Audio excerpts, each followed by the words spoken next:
Hey y'all, Ewans out there Yes. in internet land, Ewans. Um, it's me, Star, and Tree, and we Right are on. doing our sixth episode of Dispatches from Dystophoria, the podcast where we talk about how the end times don't have to be so bad after all. Mm-mm. They can be quite positive with the right mindset. This to me, I'm excited about this episode because it feels like this is what we've been building towards. Everything so far has been a kind of a preamble to it. So, are you cool if I do a quick summary in case this is people's first? Yeah, totally. Take it Cool. away. Thank you. So we started this conversation off talking about end times prophecy and specific Hopi end times prophecy and how it pertains to kind of what we're going through today and how it seems like this is the end of the fourth world. It's going to be a time of chaotic transition, and a fifth world will hopefully be born out of it, as typically happens when society goes through a great dramatic upheaval.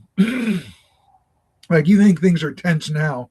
Imagine what they were like in the weeks leading up to December 31st, 999. You know? And we also discussed like the various ways that civilizations and the planet is reset, from supervolcanoes to asteroid impacts. We also touched on how there are certain groups of ruling elites who are trying to orchestrate this and bring it about, some sort of biblical Armageddon. And talked about other elites that are viewing the world as like their own personal monopoly risk game and the troubles of that. To further give credence or weight to the argument that we are in the end times, we also had a very rollicking conversation about how billionaires are be building bunkers to ride this out. And we talked about the folly of that.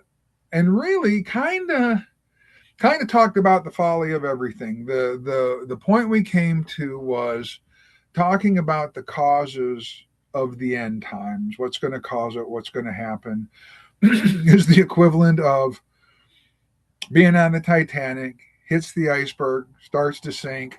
Some people are waiting in line for lifeboats. Some people are looting the rich people's areas. Some folk are just like, we're going to get rescued. Other folk are like, hey, let's build our own life raft. And we decided to go into the captain's quarters, teach ourselves cartography and how to use the compass and the sextant, and we got the numerical denominations of one of three possible icebergs we could have hit. So while it was fun ultimately, so the ultimate point is whether it's secular, whether it's coming, whether it's been predicted or not and will be orchestrated, we are in what would be considered a downswing of civilization. That's just the times we're in. We're born to it. So now we got to deal with it. And it doesn't necessarily have to be a bad thing. It'll be hard because anybody who's gone through puberty knows change is difficult and confusing and weird, but we always tend to get through it. We always tend to Yes. get through it. So, where does that leave us? If you're still with us, they're joining us now, that means you've accepted this, that your place in history and what's happening. And you're like, so what do we do about it now? And rather than being fearful, you have more, let's say, humble curiosity about it. And really, it comes down to, I think, as we talked about, every human has to make a very simple choice. And so this is where I throw it back to my brilliant co host, Star, to explain the nature of the choice that faces all of us. Yes. Tree and I have basically narrowed this down under the microscope to a mindset issue. Yeah. The choice we're confronted with is a mindset issue, and the choice is between nihilism on the one hand or aliquism on the other hand. You this is a this is another term that we just made up as we are Yeah. as we are wont to do. Yeah. I actually wrote an essay about aliquism a couple months back on the Substack, and basically it's like the opposite of nihilism. If you know that nihilism comes from the root nihil, meaning nothing, aliquism, the term that I made up, comes from the root aliquis, meaning something. If nothing is not the answer, if everything is not composed of nothing and nothing is not the goal, and not, even talking in nihilistic terms, you kind of start to confuse yourself. That's how you know it's wrongheaded. Um, if if everything is not nothing, then there must be something, right? And it is our opinion that that in order to survive and roll with the punches and thrive into the fifth world, um, it begins with a simple decision to recognize that there is something, there is meaning. The entire universe is laced with it. It's just simmering and writhing with meaning. And this gives you such a feeling like once you really start to grasp this and really start to like be open to the possibility that maybe, the people that come into your life on any given day, or the situations you face on any given day, or the situations that your country is going through, or your town, or um whatever conflicts and scenarios arise, and the animals that you see on your way home from work, and and what the plants are doing in your backyard, and all of this might have meaning, and it might have meaning sometimes specific to you, particularly significant for you, or it might be a meaning that's for somebody else, or it Yeah. might be a meaning that we can all share. But anyway, we're all just kind of marinating in this world that's full of meaning. This is an encouraging fact. Oh, yeah. We would like to you to take this as a positive fact of life, that no matter what is going on around me, no matter, the conflicts and the chaos and seeming futility of doing anything, like what, but there is all meaning to this. There is meaning to all of this. It's just a change. You need to change like your attitude and viewpoint a little bit just Right. to see Because that. because if there's meaning to what I do, to all the little choices that I make in a given day, in a given hour, then it matters what I choose. You know, it matters what I do. It matters where I work, what I do about, relationships, how I behave in relationships and in community. Where you choose to And spend your time and what you put your effort into and what you, yeah, yes, all of this matters very, very deeply once you realize that meaning is all around us. yeah, So that's what we want to get into today. Is once you kind of like start to flow with that idea of meaning being very important. Um, and it's not something, it's another thing that I want to stress is that although there can be universal truths, meaning is truth adjacent, but it's like the different shades of truth. So meaning, there's nobody that no person or institution or church or guru has a monopoly on meaning and what it means. Yeah. Okay. So that's very important. It's a very individual thing, and meaning reveals itself to us each individually on its own terms. But then from there, you jump off into self mastery. Yeah. And then what? Well, yeah. Well, I was going to say, yeah, once you accept that, it's very easy to kind of go into the land of woo. Like, ooh, if I think it, I can do, and I can actualize it and whatnot. And there's definitely that undisciplined, like, but that's where self mastery comes in, I think, is when you realize that everything has a meaning, it's infused with meaning, and whether that meaning is consciousness, whether it's the divine, the goddess, the tree of life, Yggdrasil, whatever you choose to name that, the force that you choose to name that meaning, then that's what self mastery does, is creates a discipline so that you can operate within that world. And the better you make yourself, the easier it is to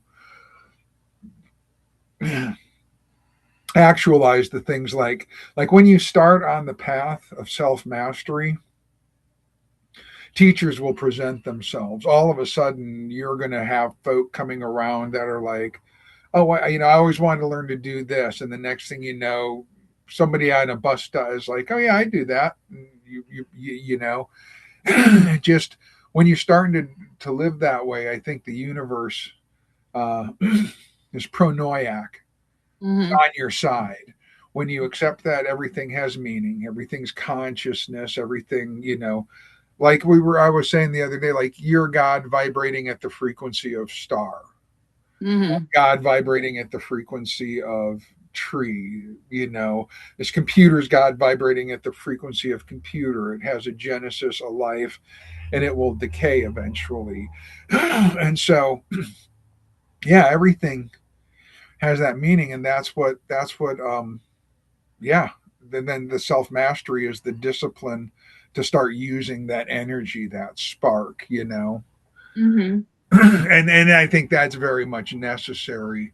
Otherwise, you just become like a leaf, being blown this way and that, no real focus, and just kind of like, oh, Yeah. you get Yeah, I wooed. don't think you could go wrong by if you're not a particularly religious person and you're not sure what you believe, but you're interested in inhabiting a world that is meaningful. Yeah, I don't think that you could go wrong by attaching your okay, take 5 minutes.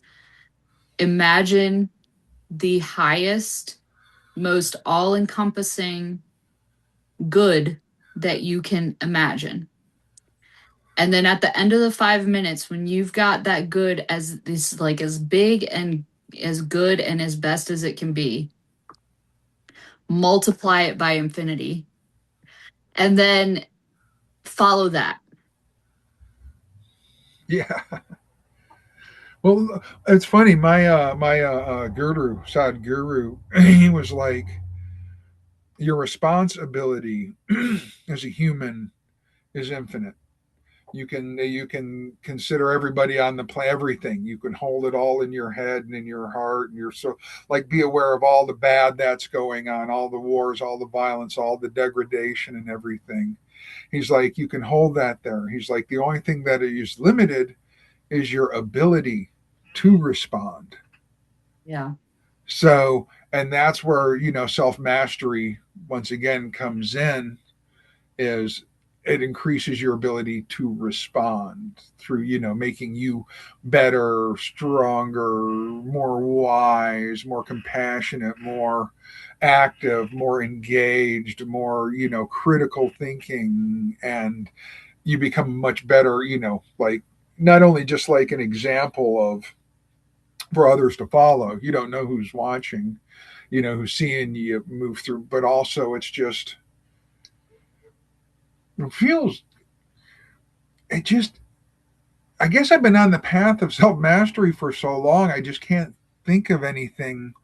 Like, I can't think of any other worthwhile activity.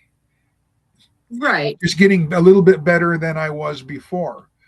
Hmm. That's the only peer competitor I've ever found is who I was yesterday. I'm a little bit better than that today.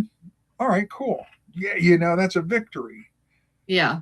Did a few more push-ups than I did yesterday. Did a few more whatever. So Yeah. In the Old Testament of the Bible, you find that God always grants wisdom to people who pray for wisdom, yeah, but he often grants it through trials. yeah. And and so if one prays for or seeks wisdom and real wisdom, not just superficial knowledge, but experiential wisdom aligned with this infinite good, um, one is sure to get it, but it will take a long time and it will take a lot of practice every day. Babies aren't born learning or knowing how to walk. Yeah. The meaning of life, as I can figure it, as near as I can figure it out, is the pursuit of self mastery while being as helpful and kind as possible and doing the least amount of harm possible. And for me, the path of self mastery, I put into five, maybe six categories. One is emotional mastery, and that doesn't mean control. You can't control these things. It means they don't control you. When you feel something, it doesn't cause you to, nothing outside of you interrupts your interior like well-being. Hmm. So that's emotional mastery, which I believe is the most important because it helps you deal with the cognitive dissonance and pushing through the discomfort you're going to feel as you start advancing. The second part is wisdom, and that's like intellectual capacity, the ability to like more, not necessarily to know stuff, but to be able to question things in a way that by asking questions and dissecting it, you can get to the meat of the matter. And Hmm. once again, that's important to have emotional mastery when you begin that, because you're going to have to challenge all of your long held beliefs. You're going to have to say, well, what if the opposite is true? And that's a lot of fun. But once you get through that, then you're like, whenever you feel cognitive dissonance, you start to get like excited. You're like, oh yeah, my world's getting ready to expand, or I'm going to be a little bit better than I was. But it's a symbol. It's a sign of growth. Yeah. The second is physical mastery. These bodies are a blessing, and the better you take care of them, the more you treat them right, feed them good stuff, put good fuel in it, exercise them moderately but regularly, the more good you're going to be able to do, the more you're going to be able to experience this life, the more wisdom you can collect, the more everything you can do, just the better off you'll be, and you'll be less likely to become a victim or to be able to be oppressed in a way because you're fit. Hmm. And pretty much, I think all three of those you work on constantly, and you'll get a routine down where you're working on them. And then the other two or three is social, spiritual, and civic. And social and spiritual sometimes I group together because to me they're sort of the same thing. Social is not just partying and hanging out and whatnot. It's meaningful exchanges with your community, with the folk around you. And when you do that, it's like your service that you do. That brings in the spiritual component that, hey, there's something greater here. We're yoking ourselves to it as you are, you can't help but come to the conclusion as you're getting more wise and more emotionally content and on the self mastery that there is a divine force that flows through everything and you can like access that. And so once you're like, a lot of us can, but a lot of us are so broken or toxic that we tend to pull negative results from it. Whereas Hmm. Once you're strong on your path of self mastery, you've got a good community and social group around you, and you start exploring the spiritual realms. It's not, you're not going to become just, you know, an automatic whatever, this particular sect, that particular sect, whatever. You'll become genuinely spiritual, where you see the magic and the divinity in everything. And the aliquism is really kicking in now. And then Yeah. civic mastery is, we got to figure out how to govern ourselves. Mm-hmm. And you really shouldn't be getting into that until you've got yourself strong on a path of self mastery, because it's very easy for a demagogue to get elected, a confident amateur who then messes stuff up. Yep. So that's kind of like the final part is civic mastery. Mm-hmm. So those are the six. I don't know. So, sometimes I put social. So what do you think? I think, yeah, when we first talked about this, you put social and Spiritual together. spiritual together in the same. And I understand why you do that, especially when you explain to me how it works in your life. But I think for many people, it's going to be kind of two separate things. I mean, there's going to be some overlap. Like if you join a religious or spiritual community, then your social, you know, your social path will intersect with your spiritual path. Um, Exactly. but for a lot of people in many phases of their life, spiritual growth might have nothing to do with social milieus at all. It's like you might be in a period of solitude, reading spiritual books or praying and meditating and things like that. Of course, the spiritual path is your path. It's kind of like the umbrella path. It Yeah. includes all the others, honestly. Um, so so I might put in my conception, I might put the spiritual as the umbrella with emotional, mental, physical, social, and civic underneath. Gotcha.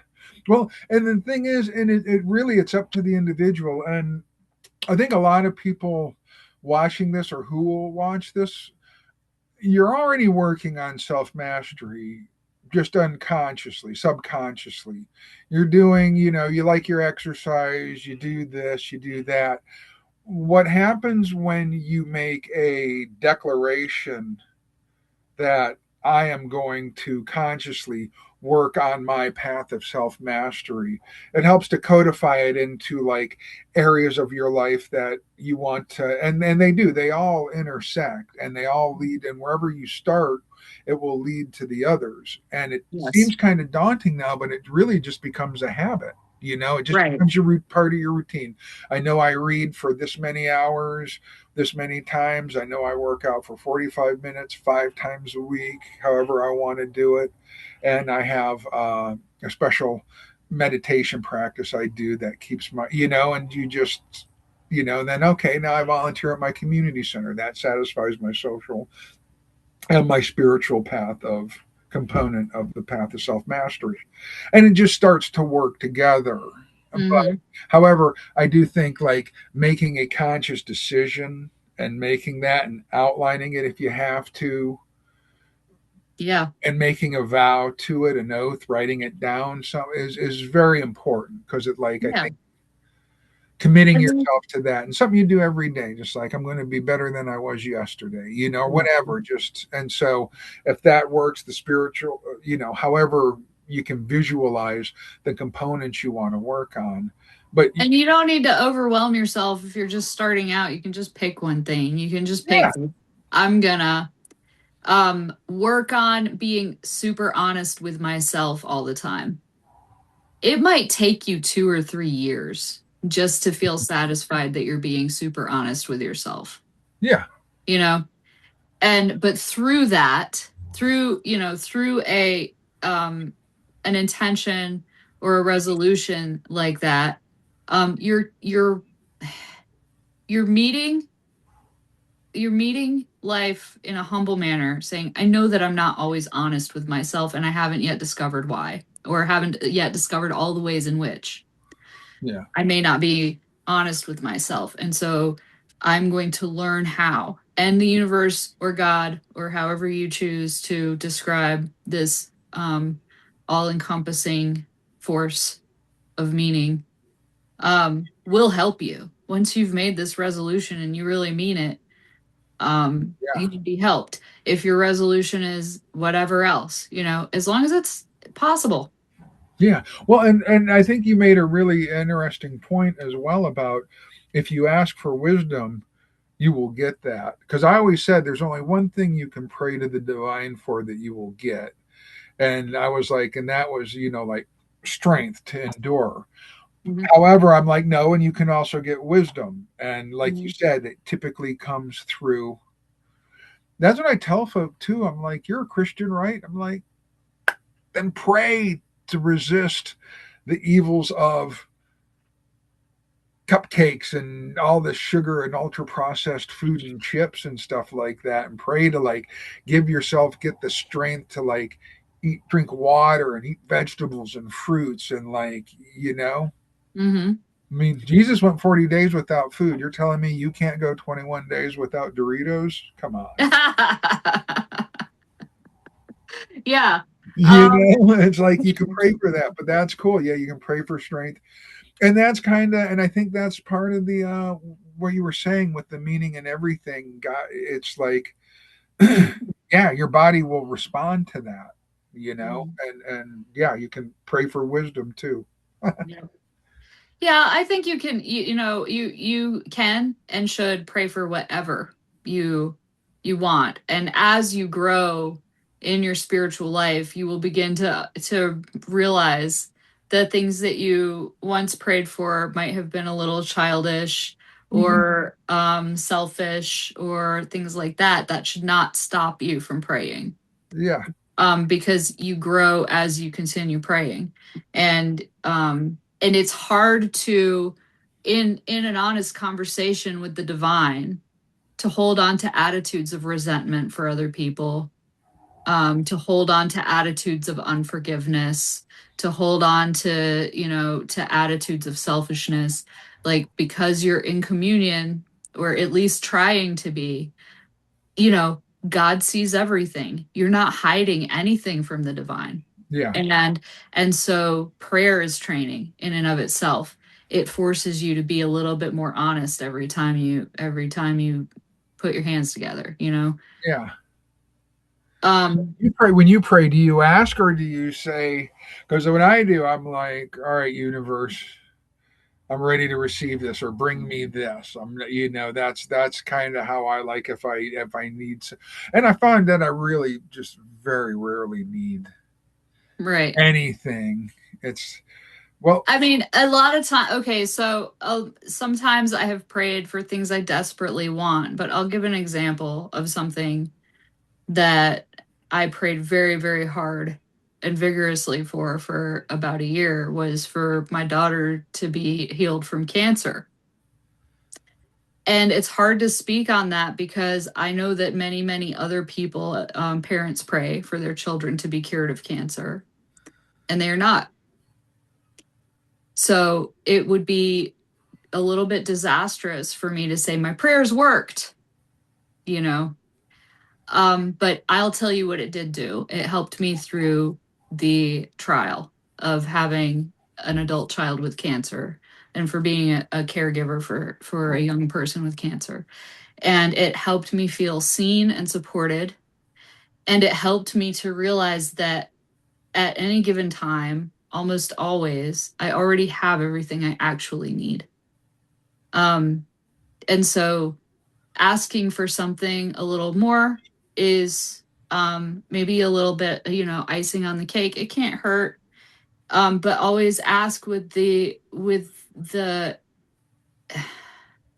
I I would advise people to just, in your prayers, just when you want to ask for something, just always ask with the acceptance that the divine knows better than me, and if it's not possible, or meant to be, or if I'm actually stupidly asking for something that would be destructive in my life, then it's not going to happen, and thy will be done. Yeah. And it sounds like you got your wisdom and strength through this, you know? A lot of it, yes. I mean, Is praying the right word, or should we say like communicating or communion or yoking yourself to the divine? I Or am what do you perfectly fine with the word prayer. pray? Um, but I don't mind if other people want to use other words, you Gotcha. know. I feel like prayer is a universal human practice, has been for all of history. And some people might feel a little prickly about the word because of religious trauma or religious Yeah. indoctrination. But in fact, people have been praying since people have been walking on this dusty and wet planet. Like, um, it is a human function. And Yeah. so I don't think there's anything wrong with it. Or calling it that. Gotcha. And I'm always like, also, it's like, but you also have to be doing the work. Yes. You know, Yeah. I think a lot of folk just think, okay, as I pray, I'm praying, but it's like, are you doing the other work that is required? Like, once again, pursuing the path of self mastery. Are you making yourself into like a, you know, an argument could be made if you're strong on your path of self mastery, your prayers have a much better chance of being recognized, and you know, because it's like you're clear, you're vibrating on a different level, you know, that can maybe Maybe, stuff. I don't maybe, know. maybe your prayers have a better chance of being recognized when you're really high on the path of self mastery because you've begun to recognize um, what you don't need, Yeah, yeah, or what it's frivolous to want, you yeah, know. exactly. Um, You're not gonna pray for a F series or anything like right, that when you're under, right. you know. Just and I don't know because I'm not on that high level of self mastery. So this is just me speculating. Why maybe like some really very very advanced spiritual people have that kind of easy communication with the divine and seem to have their prayers answered quickly. It might be because they know what to pray for. Yeah, You but know. you don't think you're strong on your path of self mastery? I didn't say I didn't think I was strong. I said I'm not on this high level where I receive everything that I ask for and I always know what I'm doing at all. I mean, Got. it would be arrogant for me to say that. And then Oh as yeah, soon as gotcha, you gotcha. as So soon as you take an attitude of arrogance, you're knocked back down off your yeah, path. yeah. So I'm happy with where I am. I'm happy with my progress and I'm Strong on happy with my gradual progress. strong on the path, I think, is a good way to, right. We're strong on the path. Yeah. That my mom was like, she was like, when I would talk to my mom, she'd be like, "Hey, hang in there," and I'm like, "Mom, I'm doing quite a bit better than hanging in there. Okay, I've got a couple knots tied in the rope." And I'm working on making a hammock out of the frayed ends. So now she says, "Stay strong on your path." That's so that's so sweet. Moms are the best. They are. They're awesome. So stay strong on your path, sweetie. We should have that be our sign off every week. Oh my Oh, god. okay, that's it. That's it. And everybody stay strong on your path. And it really, and you know what? It really is. It can be as simple. And I've always said this for as long as I can remember. There's only one thing in this world that any of us have absolute and complete total control of. Just one thing, and that is our attitude. Hmm. And once you realize that, you realize you don't need to have control over anything else. Yeah. You know, because Yeah.